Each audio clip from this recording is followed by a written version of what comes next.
I woke to antiseptic and the taste of metal. My throat burned. My back felt like a locked door. 68 missed calls bloomed across my phone like bruises. One voicemail sat on top, cheerful, breathless, practiced. "We sold your condo," my mother said. "For your sister's wedding. You were unconscious, so we signed for you." I stared at the ceiling until the words rearranged themselves into a shape I could hold. My hands shook. Not from pain, from recognition. This was not an accident. This was a decision. I tried to speak. Nothing came out. I pressed the nurse button and asked for ice. When she left, I listened again. My mother's tone never wavered. Relief, even pride, as if she'd solved a puzzle with my name on it. 2 weeks to the wedding, $195,000. Evaporated while my spine was open on a table. I closed my eyes and felt something old slide into place. Not rage, alignment. We were a family that shared keys and stories, or so I believed.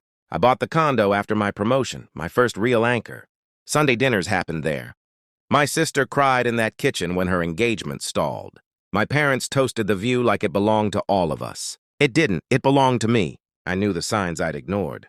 The way my mother asked about the deed. The casual questions about beneficiaries. The sudden interest in my medical power of attorney just in case. I'd signed it years ago after a car accident, never imagining just in case would be weaponized. I didn't cry. I didn't shout. I made one call. "Freeze the proceeds," I whispered to my attorney, the words scraping my throat raw. Emergency injunction now. Pain sharpened my focus. While they planned centerpieces, I planned angles. I asked for documents. I asked for timestamps. I asked for the hospital logs that showed when consent could not exist. I asked for the notary record that didn't. I asked for the buyer's escrow trail. I asked for the title company's errors and omissions policy. Every answer clicked into a larger mechanism. They'd sold the condo fast. Too fast. Cash buyer. Close in 10 days. Someone had leaned on someone else. Someone had signed something they shouldn't have. My mother's signature appeared where mine was required, neat and confident. My sister's text messages floated in like confetti. "It's just money. You'd want me happy." I would. Just not at the price of my autonomy. The injunction landed on a Friday afternoon. The escrow froze mid-celebration. The buyer panicked. The title company called me 3 times before dinner. I let it ring. By Saturday, my parents were at my bedside. Smiles pasted on, guilt dressed as concern. My mother squeezed my hand. "You scared us," she said. I nodded. I didn't speak. I let silence do the work. By Monday morning, the hospital room became a courtroom annex. My attorney arrived with a tablet and a look that said this was already over. We filed claims, fraud, undue influence, lack of capacity. We attached proof. We attached dates. We attached the voicemail. The wedding planner called my sister while I watched. Deposits reversed themselves like tides. Vendors demanded assurances. The venue paused. The dress sat unpaid in a back room. The DJ emailed with a single line, "Pending resolution." My sister stormed in that night, mascara sharp, fury precise. "You're ruining my wedding," she said. I met her eyes.